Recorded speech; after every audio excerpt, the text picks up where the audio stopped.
खैशो अकरबा से करते हैं, आप मोमिन नहीं हो सकते। बुखारी शरीफ उठाए के बुखारी शरीफ में मेरे नबी की एक हदीस पाक है, आका फरमाते हैं ला युमिनु अहदुकुम हत्ता अकूना अहब्बा इलैहि मिन वालिदिही व वलदिही वन नास अजमईन। मेरे मुस्तफा फरमाते हैं, मेरे नबी फरमाते हैं, सहाबा यासीन फरमाते हैं, वरातुल मुश्ताकीन फरमाते हैं, शम्सुल आरिफीन फरमाते हैं, अल्लाह के हबीब फरमाते हैं, जब तक के अपनी माँ से ज्यादा, बाप से ज्यादा, भाई से ज्यादा, रिश्तेदार से ज्यादा, खैशो अकरबा से ज्यादा, कारोबार से ज्यादा, अपनी जान से ज्यादा आमना के लाल से प्यार न कर ले, उस वक्त तो कामिल मोमिन हो।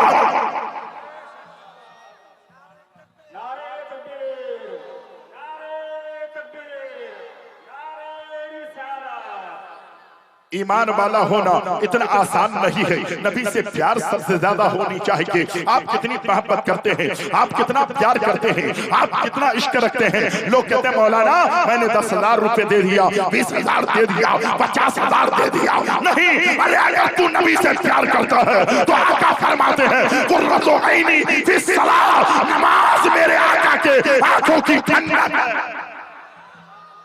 चंदा तो तुमने बहुत दे दिया है कि पूरे मजमे में एक नौजवान खड़े हो जाए कि मंजर नवाज आज मैं वादा करता हूँ, आज से मैं अहद करता हूँ इंशाअल्लाहुल अज़ीज़ मैंने नबी का कलमा पढ़ा है, मैंने नबी का कलमा पढ़ा है, मैं नबी से प्यार करने वाला हूँ। आज से मैं वादा करता हूँ, आज से मैं अहद करता हूँ, आज के बाद मैं नमाज तर्क नहीं करूंगा। आपने पैसा दिया है, आपने नोट दिया है, आपने रुपए दिया है, अरे आका से प्यार तो करते हैं, लेकिन है कोई ऐसा जो नबी के आंखों में ठंडक पहुंचाना चाहता है? पूरे मजमे में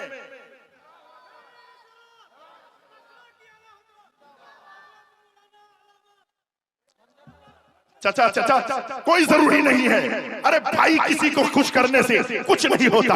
आप नारा लगा लेंगे तकरीर कामयाब नहीं, आप सिर्फ बुलंद आवाज से सुभान अल्लाह कह देंगे तकरीर कामयाब नहीं। तकरीर कामयाब उस वक्त होती है कि जब जलसे में बैठने वाला सच्चे दिल से तौबा कर ले, मुस्तफा का गुलाम बन जाए। आशिकी तो ये होनी चाहिए। पूरे मजमे में एक नौजवान नहीं है जो खड़े होके कह दे इंशाअल्लाह अब मैं नमाज पढ़ूंगा, इंशाअल्लाह आज से मैं तौबा करता हूँ, आका के आंखों में ठंडक पहुंचाऊंगा। है पूरे मजमे में एक नौजवान जो खड़े हो जाए। अगर आप खड़े हो जाते हैं तो मेरी तकरीर आगे बढ़ जाएगी इंशाअल्लाहुल अज़ीज़। आज हालात इतने बुरे हो गए हैं, आज का मौशरा इतना बुरा हो रहा है, आज की सोसाइटी इतनी खराब हो रही है, आज हमारा कल्चर इतना बिगड़ा हुआ नजर रहा है। मुसलमान मुसलमान को नहीं समझ पा रहा है, भाई भाई को नहीं समझ पा रहा है, बाप से बेटे की मोहब्बत तब तोड़ने लगी है, रिश्तेदार को रिश्तेदार की मोहब्बत तब तोड़ने लगी है। वजह क्या है? तुम्हारे पास सब है, तुम्हारे घर में जो है तुम्हारा बंगला भी है, तुम्हारे पास घर भी है, तुम्हारे पास दुकान भी है, तुम्हारे पास मकान भी है, तुम्हारे पास जमीन भी है, तुम्हारे पास जायदाद भी है, तेरे सर पे टोपी भी है, तेरे चेहरे में दाढ़ी भी है, तू जो है कपड़ा भी अच्छा पहनता है, लेकिन तेरे पास इल्म नहीं है। आदमी के पास इल्म ना हो वो मुर्दा है। ये मैं नहीं कहता हूँ, बल्कि मेरे मुस्तफा फरमाते हैं, नबी फरमाते हैं, सहाबा यासीन फरमाते हैं, उलमा की तवज्जो चाहता हूँ। आका फरमाते हैं, नबी फरमाते हैं, अन्नासु कुल्लुहुम मौता इल्लल आलिमून। मेरे नबी फरमाते हैं सारी दुनिया के लोग मुर्दे हैं। या नबी अल्लाह सारी दुनिया के लोग मुर्दा है, जिंदा कौन है? जब सब मुर्दा है, जिंदा कौन है? जिसके सर पे टोपी है मुर्दा है, चेहरे पे दाढ़ी है मुर्दा है, अच्छे कपड़ा पहनता है मुर्दा है, 4 व्हीलर गाड़ी में चलता है मुर्दा है, सब बैंकों में बैलेंस है मुर्दा है। आका तो जिंदा कौन है? नबी फरमाते हैं जिंदा वो है जिसके पास इल्म है।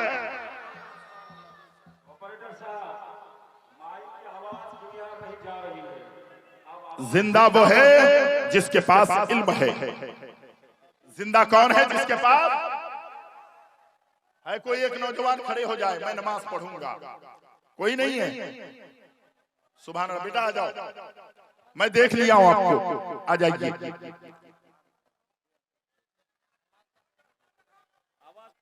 ये आसमान का शामियाना तुम्हारे लिए है कि नहीं? बोलो ना भाई। एक टेंट लगाते हो पैसा देना पड़ता है, शादी में डेकोरेशन करते हो पैसा देना पड़ता है, लेकिन आसमान का शामियाना जब से पैदा हुए हो है। कभी उसने कहा तेरे ऊपर से मैं हट जाऊंगा? क्यों? क्योंकि आसमान को पता है मैं खुदा के बंदे के लिए। सूरज रोज निकलता है। भाई आप लोग तकरीर बंद कर दिए ना, माइक को बंद ही करवा दीजिए। अगर कोई ऐसी बात है मेरे दोस्त, आवाज कम कर दो बाबू, इसको खत्म कर दो, कोई बात नहीं। चलिए अब समझ में आ रही है? हाँ, जैसे समझे आप, हम समझाने के लिए आए हैं, बस आप समझ लें काफी है। यह आसमान का शामियाना, बोलिए ना, यह आसमान का शामियाना हमारे लिए, यह सूरज की रोशनी, बोलो ना भाई, सूरज की रोशनी, चांद की चमक, सितारों की झिलमिलाहट, तवज्जो हुजूर, यह जमीन का फर्श, यह कहकशां, यह पानी, यह दरिया, यह समंदर, यह बहरोबर, यह खुश्कतर, सुबह का उजाला, रात की तारीकी, बोलिए ना भाई, आसमान की बारिश, बोलिए बोलिए बोलिए, आसमान की बारिश, जमीन के पौधे, खेत की लहलहाती हुई हमारे लिए। कभी तुमने सोचा कि मौला सब कुछ तो हमारे लिए, लेकिन मौला मैं किसके लिए हूं? बात समझ में आ रही है? हाँ, सब कुछ तुम्हारे लिए। आहा, तो बरेली के ताजदार कहते हैं, ऐ लोगो सब कुछ तुम्हारे लिए। मोमिन बनना है, मुसलमान बनना है, ईमान वाला बनना है, आशिक बनना है, दीवाना बनना है तो कहा फिर क्या करो? तो कहा कि कहो जमीनो समा तुम्हारे लिए, जमीनो समा तुम्हारे लिए, मकीनो मका तुम्हारे लिए, चुनीनो चुना तुम्हारे लिए, दहन में जुबा तुम्हारे लिए, बदन में है जान तुम्हारे लिए। या रसूल अल्लाह हम आए यहाँ तुम्हारे लिए, उठे भी वहां तुम्हारे लिए। नारे तकबीर, नारे रिसालत, मसले की आला हजरत, नारे तकबीर, नारे रिसालत। सब कुछ तुम्हारे लिए, सब कुछ तुम्हारे लिए। ऐ इंसान, जब सब कुछ तुम्हारे लिए तो तुम किसके लिए? सवाल होता है कि नहीं? सवाल होता है ना। मुकर्रिर साहब को बुलाए हैं हम सिर्फ इनके लिए नहीं, बल्कि आप सबों के लिए, और मैं आया भी हूं तो आप सबके लिए। हाँ, एक मकसद है। यहां एक बात याद रखिएगा, ये जमीन हमारे लिए, याद रखिएगा, याद रखिएगा। लेकिन एक जुमला था, मकसद। जो कौम मकसद को भूल जाती है वो नाकाम हो जाती है। जो कौम अपनी मकसद को फरामोश कर देती है वो सफाए हस्ती से मिटा दी जाती है। रोजाना न्यूज पे सुनते हैं, रेलवे स्टेशनों पे मुसलमानों को मारा जा रहा है, बस स्टैंडों पे मुसलमानों को काटा जाता है, हवाई अड्डे पे मुसलमानों को जलील किया जाता है, जहां देखो मुसलमान को रुसवा किया जाता है। ऐ मुसलमान, तू अपनी औकात को भूल गया। यही वो मुसलमान थे जब खुदा की कसम जंग के लिए निकले हैं और हाथ उठाकर दुआ करने लगे हैं, सब्र किया है, तलवार चली है, सब्र किया है, गालियां दी गई है, सब्र किया है। जब उन्होंने नारा लगाया तो कुरान कहता है, कम मिन फियातिन कलीलतन गलबत फियातिन कसीरतन बिइज़्निल्लाह वल्लाहु माअस साबिरीन। ऐसी जमात के लोग हैं जिन्होंने सब्र किया और नारा जब लगाया तो अल्लाह ने उनकी मदद के लिए आसमान से फरिश्तों की जमात। मुसलमान जरा गौर तो करें, करबला में आने वाले एक तरफ 22,000 थे, एक तरफ सिर्फ 72 थे। हाँ? मकसद को दिखाना चाहता हूं। तकरीर होती नहीं है, तकरीर सोच के आई नहीं जाती है, तकरीर तो सामईन करवा देती है। बहुत अच्छी तरीके से सुन रहे हैं, बात समझ में आ रही है? करबला में दोनों आए थे और दोनों मुसलमान थे। दोनों मुसलमान थे कि नहीं, बोलिए ना भाई? दोनों मुसलमान थे। इधर भी अजान, उधर भी अजान, इधर भी रुकू, उधर भी रुकू, इधर भी तस्बीह, उधर भी तस्बीह, इधर भी तिलावत, उधर भी तिलावत, इधर भी कयाम, उधर भी कयाम। इधर भी रुकू उधर भी रुकू, इधर भी बंदगी उधर भी बंदगी। हाँ, पानी बंद कर दिया गया, खाना बंद कर दिया गया, रोक दिया गया। इधर वाले मुसलमान उधर वाले मुसलमान। एक इसलिए आया है कि हुसैन ने अपना हाथ नबी के हाथ में दिया है, वो हाथ मेरे हाथ में दे दे। और हुसैन इसलिए आए हैं कि यह हाथ मैंने नबी के हाथ में दिया है, मैं गर्दन तो दूंगा लेकिन नबी के हाथ में दिया हुआ हाथ नहीं दूंगा। बात समझ में आ रही है? हाथ उठा के कह दें या रसूल अल्लाह, जोर से कहें या रसूल अल्लाह। बात समझ में आ रही है? दोनों आदमी की मकसद देखें, एक इसलिए आया है कि हुसैन ने नबी के हाथों में हाथ दिया है, वो हाथ मेरे हाथ में दे दे। हुसैन ने यह सोचकर आया है कि यह हाथ मैं किसी भी सूरत में नहीं दूंगा। उसने कहा तुम्हें मालूम नहीं है हम जालिमों के जालिम हैं, जुल्म करते हैं। हुसैन आजम ने कहा मैं साबिरों का सहबाज हूं, सब्र करता हूं। यजीदियों ने कहा हम जो है तलवार उठाते हैं। हुसैन ने कहा हम अपने बच्चे अली असगर को उठाते हैं। यजीदियों ने कहा था हम तुम्हारी गर्दन काट देंगे। हुसैन ने कहा था गर्दन कटा के नाना के दीन को बचा ले। सवाल देखिए का, एक चाहता था हाथ दे दी, एक चाहता है हाथ नहीं देना है। दोनों का मकसद अलग अलग है। एक तरफ 22,000, एक तरफ सिर्फ 72। अल्लाह अकबर। जंग शुरू हुई। मैं करबला की दास्तान यहां नहीं छेड़ना चाहता, बल्कि सिर्फ दो बातें करना चाहता हूं। दोनों आए थे, दोनों का मकसद अलग अलग था। एक का मकसद था हुसैन अपना हाथ हमारे हाथ में दे दे। हुसैन मैं वो कुर्सी पे तुम्हें बिठाऊंगा। हुसैन मैं तुम्हें वो तख्त ताज दे दूंगा। हुसैन मैं तुम्हें हुक्मरानी दे दूंगा। हुसैन सिर्फ तू अपना हाथ दे दे। हुसैन ने कहा नहीं नहीं, 6 महीने का अली असगर है, मैं इसे भी नबी की मोहब्बत में कुर्बान कर दूंगा। 12 जो है 18 साल का अली अकबर है, उसकी जवानी पर भी घोड़े दौड़ाने को तैयार हो जाऊंगा। हजरत इमाम कासिम 22 साल के हैं, वो उसके भी जो है जामे शहादत नोश फरमा ले, ये भी मैं बर्दाश्त कर लूंगा। अब्बास के बासु कलम होंगे, ये भी मैं बर्दाश्त कर लूंगा। जामे शहादत सब नोश कर लेंगे, ये भी मैं बर्दाश्त कर लूंगा। उन्होंने कहा हुसैन अब भी हाथ दे दे। हुसैन ने कहा नादान अब भी तू समझ जाओ, ये हाथ में तेरे हाथ में देने वाला नहीं, मकसद दोनों का अलग अलग है।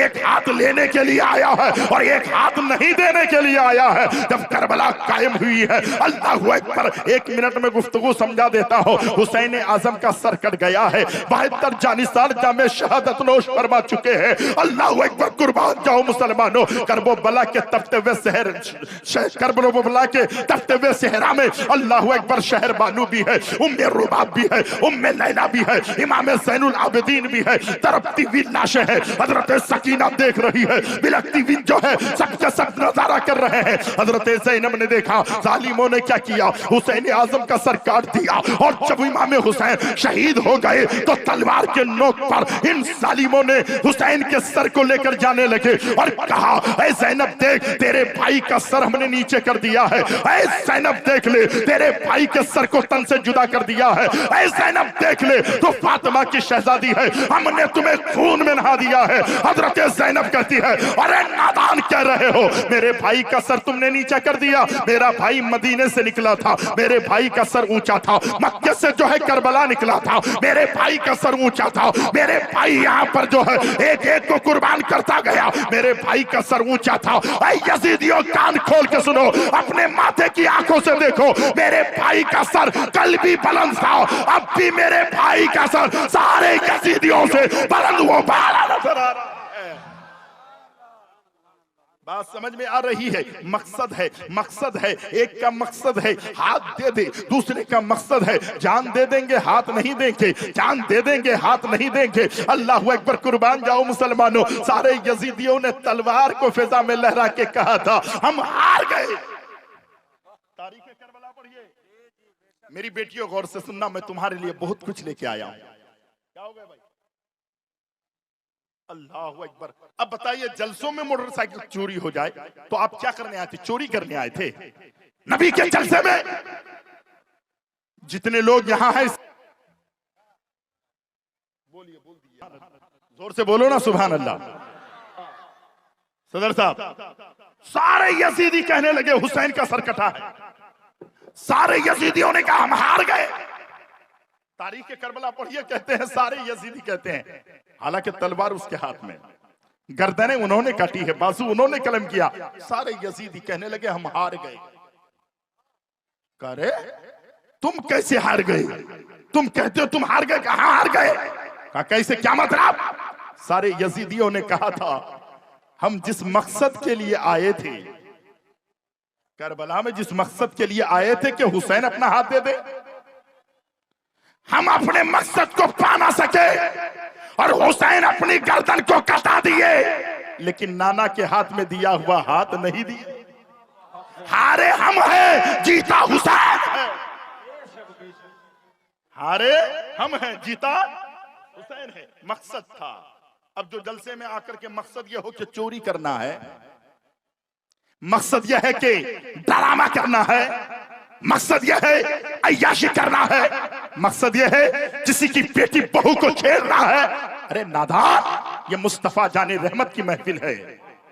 खुदा की कसम, इस महफिल में अल्लाह के मुकर्रम फरिश्ते भी आते हैं। तुम ऐसी जगह पर गुनाह करोगे। रात की तारीकी में नौजवान उठता है, एक बेटी उठती है, इधर बाप का कमरा बंद, इधर भाई का कमरा बंद, उधर चचा का कमरा बंद, इधर अम्मी का कमरा बंद, और एक कमरे बंद कमरे में वो लड़की मोबाइल निकाल कर व्हाट्सएप, फेसबुक, ट्विटर पे। मुझे अफसोस होता है, मुझे दर्द होता है। खुदा की कसम, हमारे जलसों में जो है ना, अब वो बातें नहीं रही जो बातें होनी थी। मैं तमाम तर लोगों से गुजारिश करूंगा हाथ जोड़कर, मेरे भाई जलसगाह को ड्रामागाह ना बनाओ। जलसगाह में आओ तो दीनी बात सुनकर अपनी आखिरत, अपनी आकिबत को संवारो। अल्लाह अकबर। 2018 से लेकर 2023 तक के सर्वे है, जनवरी तक तकरीबन 48,000 मुसलमान की बेटियां भागकर गैरों के साथ शादी कर ली है। इसको दीन बताएगा कौन? इनको इस्लाम बताएगा कौन? फातिमा की सीरत बताएगा कौन? अब सिर्फ जलसों में अगर यही होने लगे तो मेरी बेटियां सुधरेगी कहां?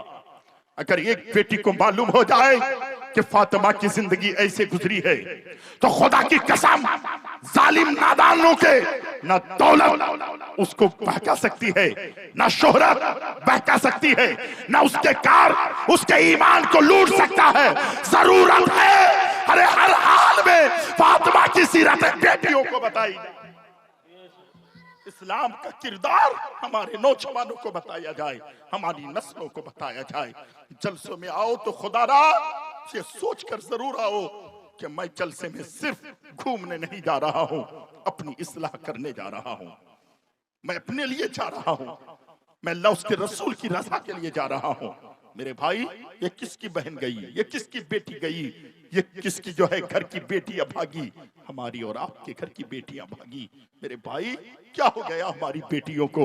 एक बेटी को जब पता चलता है ना, एक बेटी को जब पता चलता है कि हजरत फातिमा की सीरत ऐसी थी, हजरत फातिमा दुल्हन भी बनती है, तो अल्लाह अकबर, जो नए जोड़े होते हैं ना दुल्हन के, आज तो 25-25 जोड़े होते हैं।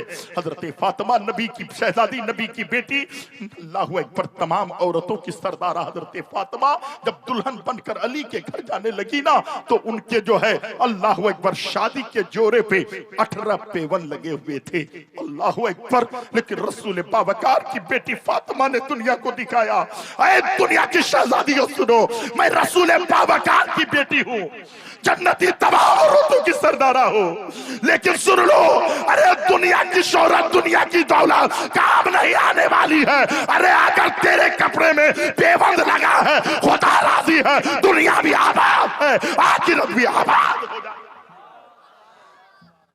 क्या हो गया मेरे मुआशरे को? दर्द होता है, तकलीफ होती है सीने में। मैं सिर्फ नजराना लेने नहीं आया हूं, मैं कौम का दर्द लेकर आता हूं। तकरीर तो आदमी सुनते ही हैं, आज नहीं तोड़ते हैं। एक आदमी की गाड़ी लेके आप चले जाएंगे, जर्रा बराबर एहसास नहीं आपको कि भाई वो भी तो किसी भाई की गाड़ी थी। क्यों होता है मालूम है? इसीलिए कुल हल यस्तविल लदीना यअलमून वल लदीना ला यअलमून। मेरे आका सल्लल्लाहु अलैहि वसल्लम के प्यारे प्यारे दीवानों, रब ने कहा महबूब फरमा दीजिए, जानने वाले और ना जानने वाले बराबर नहीं हो सकते। रीजन बता रहा हूं हजरत, रीजन यह है कि तुमने अपने बच्चों को पढ़ाया नहीं, तुमने अपने बच्चों को अनपढ़ और कमार रखा और तुम तोलने लगे, नापने लगे। एक मौलाना की तनख्वाह 12,000, मौलाना की तनख्वाह 6,000, मौलाना की तनख्वाह 15,000, एक मौलाना की तनख्वाह 18,000। लेकिन मेरा बेटा केरल में रहता है 30,000 कमाता है, मेरा बेटा मुंबई में रहता है 50,000 कमाता है, मेरा बेटा दुबई में रहता है 1 लाख कमाता है, मेरा बेटा अमेरिका, अफ्रीका, चीन, जापान में रहता है 2 लाख रुपए कमाता है। मेरा बेटा बेहतर है एक आलिम से। ऐ नादान, ये तराजू लेके नापता है ना, तो तेरे बेटा जब बाहर गया अनपढ़ कमा रहा, किसी होटल में काम किया और किसी ने कहा बियर पियोगे तो सेहत बन जाएगी। मैं अगर गलत कह रहा हूं तो आप मुझे बता दीजिएगा। अनपढ़ है हजरत, खाना पीना खाया, बियर पियोगे ना तो सेहत बनेगी, बियर पी लिया, थोड़ा सा शराब भी पी ले, पी लिया, ये कर ले, कर लिया, चरस, गांजा, एफएम, ठीक, हीरोइन, ठीक है। अब वो वहां से आया, घर में आया तो 1 रुपए की कमाई नहीं, जो पैसा था खत्म। अब वो क्या करता है कि काम टाइम मिलेगा, जलसे में लोग जलसे में रहेंगे, वहीं गाड़ी चोरी करेंगे, क्योंकि उसको शराब की लत लगी, जुआ की लत लगी है, हराम खाने की लत लगी है। लेकिन अगर वही आदमी अपने बेटे को पढ़ाता, 6,000 रुपए महीना कमाता और वो सोचता गाड़ी में निकाल रहा हूं, कोई नहीं देखता, लेकिन जिस रब ने जिंदगी दी है वो खुदा देख रहा है। मैं किसी के दिल को दुखा रहा हूं, कोई नहीं देखता, लेकिन जो नबी मुस्तफा जाने रहमत मोमिनों के जानों से ज्यादा करीब है, जबान मेरी है, बोली परवरदिगार आलम की है। आका फरमाते हैं, आका के प्यारे दीवानों, रब फरमाता है अन्नबी औला बिल मुमिनीना मिन अनफुसिहिम, तुम्हारे नबी तुम्हारे जानों से ज्यादा करीब है। क्या वो धोखा देता? हाँ, लोग तराजू में नापते हैं हजरत, तोलते हैं, मौलाना की तनख्वाह कम है, अरे मौलाना क्या है, मेरा बेटा ये है, मेरा बेटा वो है, मेरा बेटा ये करता है, जाहिल है, ज्यादा कमाता है, वो तराजू में नापता है। हम पूछते हैं, ऐ तुम तराजू में नापने वाले कौन होते हो? आओ, जिस नबी का तुमने कलमा पढ़ा है, जिस नबी का हमने कलमा पढ़ा है, उस मुस्तफा जाने रहमत से पूछते हैं, या नबी अल्लाह 1440 साल हो गए, आज दुनिया के लोग कहते हैं जिसकी सैलरी ज्यादा होती है वो ज्यादा अच्छा है, जो ज्यादा कमाता है वो ज्यादा अच्छा है, जो ज्यादा अच्छे कपड़ा पहनता है वो ज्यादा अच्छा है। या नबी अल्लाह आप फरमा दें कौन ज्यादा अच्छा है? नबी फरमाते हैं खैरुकुम मन तअल्लमल कुरान व अल्लमहु, तो मैं सबसे बेहतर वो है जो खुद कुरान सीखता है और दूसरों को कुरान सिखाता है। मैं तेरी मानूं या आमना के लाल की मानूं? आप खुद फैसला करें, मैं किसकी बात मानूं, तुम्हारी मानूं या नबी की बात मानूं? मेरे नबी फरमाते हैं तुम में सबसे बेहतर वह है जो खुद कुरान सीखता है, दूसरों को कुरान सिखाता है। अगर तुम्हारा बेटा कुरान सीख लेता तो अय्याशी नहीं करता, दगाबाजी नहीं करता, सूदखोर नहीं बनता। तेरा बेटा रात की तारीकी में किसी की बाइक चोरी करके नहीं जाता, एक मोबाइल के लिए 10 रुपए के लिए किसी के कनपट्टी में बंदूक नहीं रखता।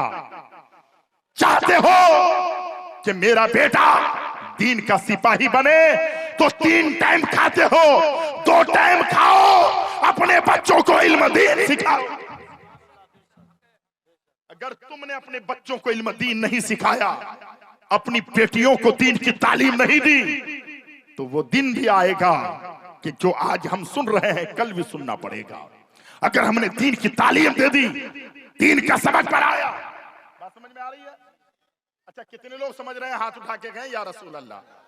लहरा के भाई दोनों हाथ उठाइए, मैं देख रहा हूं, मेरे खुदा भी देख रहे हैं। या रसूल अल्लाह, भाईजान आप या रसूल अल्लाह, हजरत आप लोग भी उठाएं, या रसूल अल्लाह, या हबीब अल्लाह, या नबी अल्लाह। जिंदा रहिए। बस थोड़ी देर में गुफ्तगू खत्म हो रही है। आज हम इंसान नहीं बन सके, सब है, इंसानियत हम में नहीं। आदमी की कद्र है भाई, कद्र है। अच्छा, कल चचा सच बोलिएगा, ईमानदारी से बताइएगा, कल के लोग जब आप बच्चे थे तो क्या अपने बाप चचा के सामने खैनी बनाते थे? अरे बोलिए ना भाई, बनाते थे? बीड़ी पीते थे? नहीं ना, क्यों? डर लगता था। लेकिन आज का बाप खेत में है और बेटा खुद खैनी बना के बाप को दे रहा है। तालीम है। तालीम का मतलब होता है बीए पास एक कोर्स है, आईए पास एक कोर्स है, इसे तालीम कहते हैं। यानी कारी साहब बन गए, कोर्स कर लिया, हाफिज बन गए, कोर्स कर लिया, मुफ्ती बन गए, कोर्स कर लिया, फाजिल बन गए, कोर्स कर लिया, आईए पास कर लिया, कोर्स कर लिया, इसे तालीम कहते हैं। आज तालीम तो है, तरबियत नहीं है। अगर आदमी के पास जिस्म है ना, पूरा वजूद है, लेकिन सिर्फ रूह नहीं हो, तो तुम कहते हो ये मुर्दा है। कहते हैं कि नहीं कहते? बोलिए ना भाई।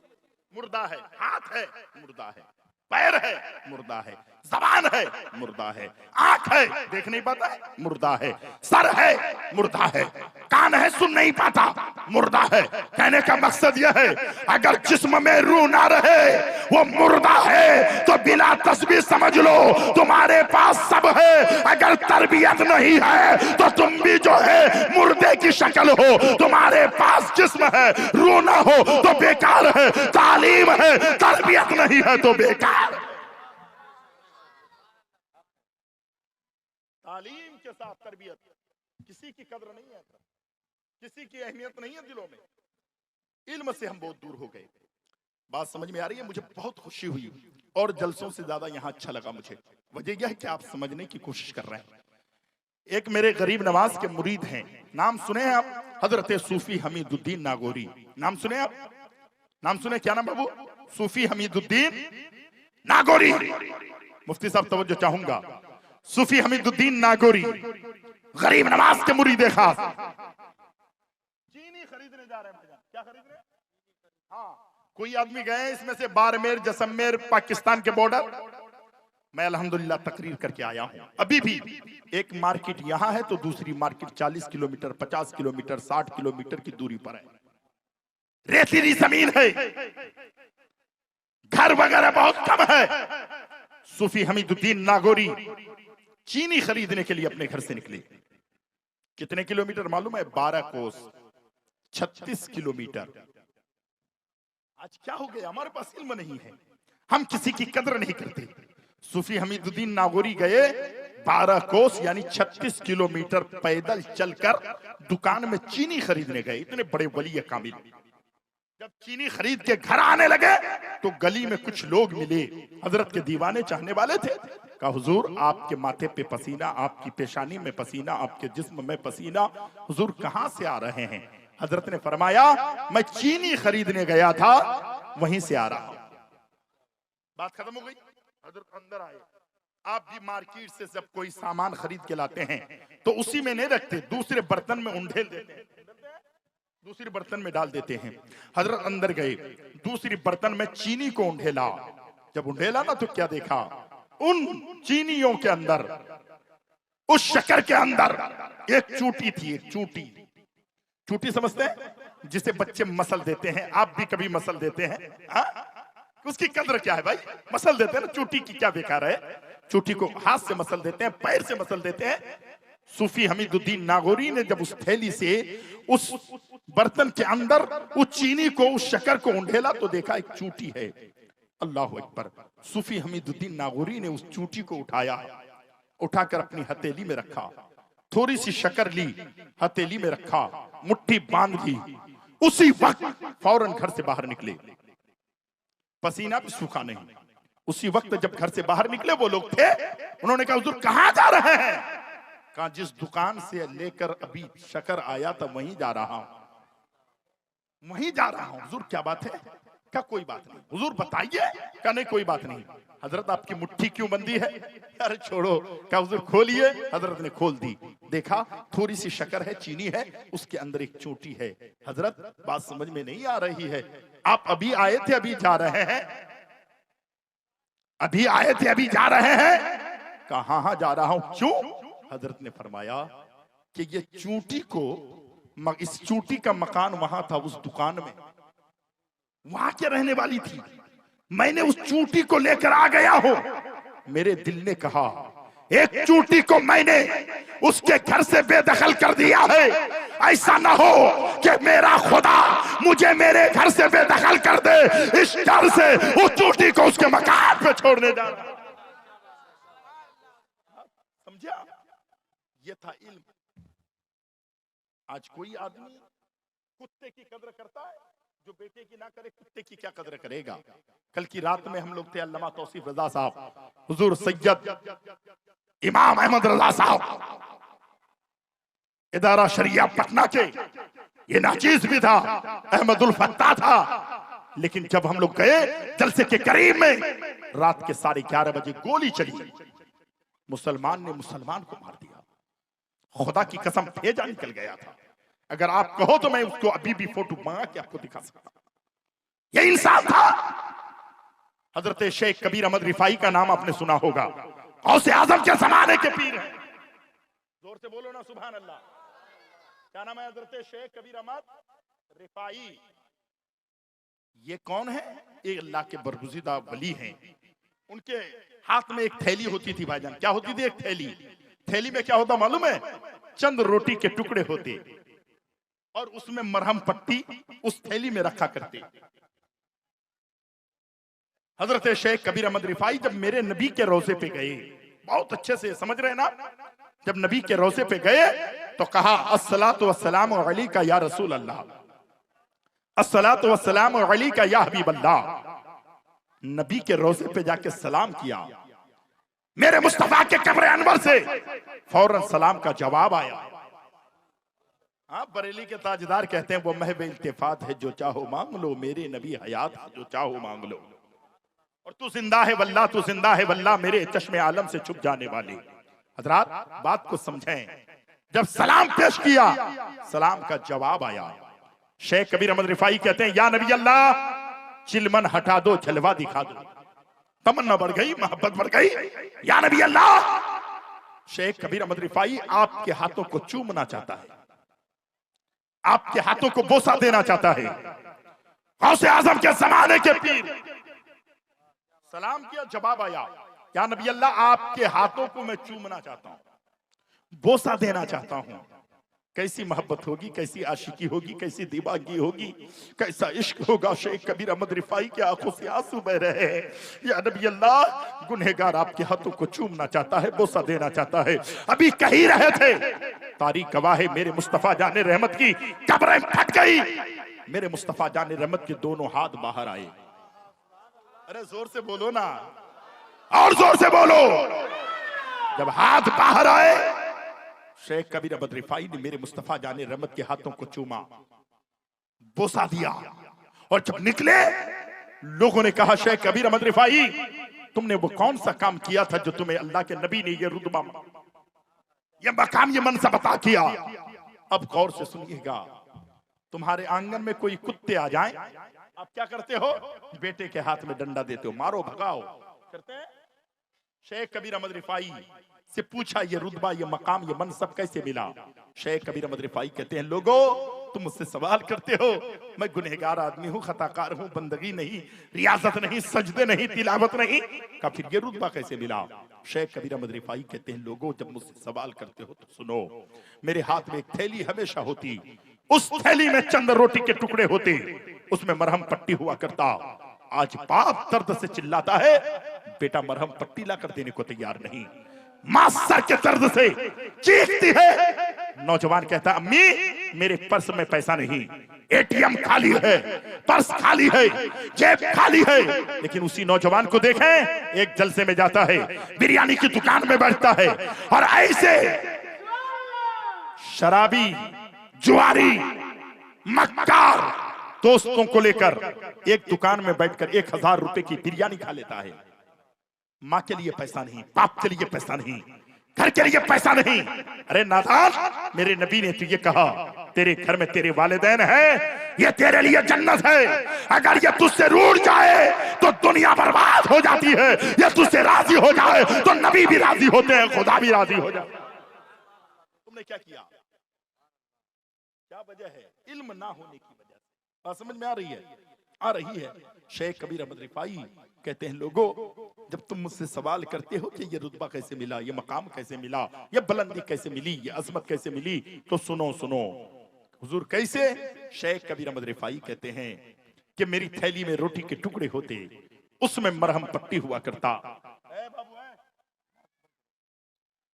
फरमाते हैं कि मैं घर से निकला, थैली साथ में होती, घर से निकला, मैंने हजरत अपनी कानों से सुना है, एक शोहर ने बीवी से कहा, मेरी बीवी, मेरी माँ के पीठ में घाव है, एक काम करना, मैं खेत में जा रहा हूं, जरा सा गर्म करके पानी मेरी माँ की पीठ के घाव में डाल देना। वो लड़की कहती है, मेरे शोहर, तुम मुझे शादी करके लाए हो, मैं तुम्हारी हुक्म की बात तुम हुक्म करोगे मानूंगी, लेकिन तुम्हारा काम करूंगी, तुम्हारी माँ की बात नहीं मानूंगी। हाँ क्यों? तुमने बीए पढ़ा के क्या किया, फटाफट इंग्लिश बुलवा कर क्या किया, इसको पता नहीं। नबी फरमाते हैं, अगर तेरा शोहर तुझसे नाराज है तो खुदा भी नाराज है, नबी भी नाराज है। अरे जन्नत तो दूर की बात है, जन्नत की खुशबू भी तुझे मैसर। क्या तकरीर सुनने के लिए आप आई हैं मेरी बेटियों? वो शोहर कहता है, एक काम कर देना, थोड़ी सी माँ के घाव में पानी डाल देना। वो कहती है, तेरी माँ है, तू डाल। क्या किया हमने, क्या किया हमने जिंदगी में? शेख कबीर अहमद रिफाई कहते हैं, इंसान बनने की जरूरत है। शेख कबीर अहमद रिफाई कहते हैं, लोगों मुझसे सवाल करते हो ये रुतबा, ये मकाम, ये मनसब कैसे मिला? सुनो, मैं अपने घर से निकला, मेरे हाथ में थैली थी, मैं जंगल की तरफ निकला तो देखा एक कुत्ता है। क्या है? कुत्ता है, कुत्ता, एक डॉग है। मैंने कुत्ते को देखा, उसके पैर में एक जख्म है, घाव है, उसमें कीड़े रेंग रहे हैं, कीड़े पड़ चुके हैं। आपके घर में कुत्ता आता है, डंडे से भगाते हो। शेख कबीर अहमद रिफाई के दिल ने कहा, अरे ये कुत्ता भी है तो 18,000 मखलूकात में ये भी है, ये भी एक खुदा की मखलूक है, ये भी खुदा की मखलूक है। कुत्ते के पैरों में जख्म देखा, घाव देखा, नाशोर देखा, कीड़े रेंग रहे थे। शेख कबीर अहमद रिफाई कहते हैं कि मैं दौड़ा कुत्ते के पीछे, कुत्ता दौड़ता हुआ जा रहा था, पैर में जख्म था, ज्यादा स्पीड नहीं थी। मैं कुत्ते को पकड़ा, पकड़कर दोनों पैरों से उसके पैर को पकड़ के रखा और अपने हाथों से कुत्ते के जख्म के एक एक कीड़े को साफ करता रहा। जोर से बोलो ना, कभी किए आप? कभी हुआ आपसे? नहीं ना, आपको तो घिन आएगी ना। शेख कबीर अहमद रिफाई कहते हैं कि मैंने उसके जख्म से एक एक कीड़े को साफ किया, उसके बाद थैली से मरहम पट्टी निकाली, मैंने कुत्ते के पैर में मरहम पट्टी कर दी, करने के बाद कुत्ते को छोड़ दिया। शेख कबीर अहमद रिफाई कहते हैं कि कुत्ता जंगल की तरफ जाने लगा, मैं कुत्ते के पीछे पीछे हो गया। नमाज का वक्त होता, मैं मुसल्ला बिछा के नमाज पढ़ लेता, कुत्ते के पीछे पीछे चलता रहा, चलता रहा। एक दिन नहीं, 2 दिन नहीं, 3 दिन नहीं, मरहम पट्टी हर रोज बदलता रहा। 16 दिन तक मैं उस कुत्ते के पीछे फिरता रहा। 16 दिन तक मैंने उस कुत्ते की खिदमत की, 16 दिन तक उस कुत्ते को देखभाल मैंने किया। भाई लोगों, तुम पूछ रहे हो ये रुतबा मुझे कैसे मिला, ये मनसब मुझे कैसे मिला, ये बुलंदी कैसे मिली? मैंने जो खुदा की एक मखलूक की खिदमत की, इसके बदौलत नबी ने मुझे मुसाफा का भी शर्फ बख्शा, नबी ने मेरे सलाम का भी जवाब। इंसान बनने की जरूरत है मेरे भाई, मेरे रफीक, मेरे शफीक। नमाज मत छोड़िए, जलसा कीजिए तो कायदे से जलसा कीजिए। मकसद यह है कि मैं जलसे में जा रहा हूं, अपनी आखिरत, अपनी आखिरत को बनाने के लिए जा रहा हूं। 1 घंटे का वक्त हो चुका है। अस्तगफिरुल्लाह रब्बी मिन कुल्लि ज़ंबिन व अतूबु इलैह। इस्लाम जिंदाबाद, इस्लाम पाइंदाबाद। अस्सलामु अलैकुम व रहमतुल्लाहि तआला बरकातहू। मैं 1 ही घंटा तकरीर करता हूं, उसकी वजह यह है कि हम 3 घंटा तकरीर करेंगे और फजर की नमाज इनकी छूट जाएगी। नमाज जलसा करना जरूरी नहीं है, उससे ज्यादा जरूरी, क्योंकि नमाज फर्ज है। तुम नमाज छोड़ दोगे जलसे में बैठने की वजह से, मतलब नहीं आया। नमाज हर हाल में तुम्हें माफ नहीं है। शायर कहता है, जाया न की जाएगी मेहनत नमाज की, दोनों जहां की खैर है दौलत नमाज की। दिल में बसा लो दोस्तों हसरत नमाज की, जन्नत में लेके जाएगी चाहत नमाज की। प्यासे फिरोगे हश्र में तुम बेनमाजी हो, फिर याद वही आएगी नेमत नमाज की। कल तक मैं जिंदा रहा तो फिर आपके करीब में आने वाला हूं, इंशाअल्लाह वहां गुफ्तगू सही वक्त पे हो जाएगी। अस्सलामु अलैकुम व रहमतुल्लाहि तआला बरकातहू। टाइम बहुत ज्यादा हो गया।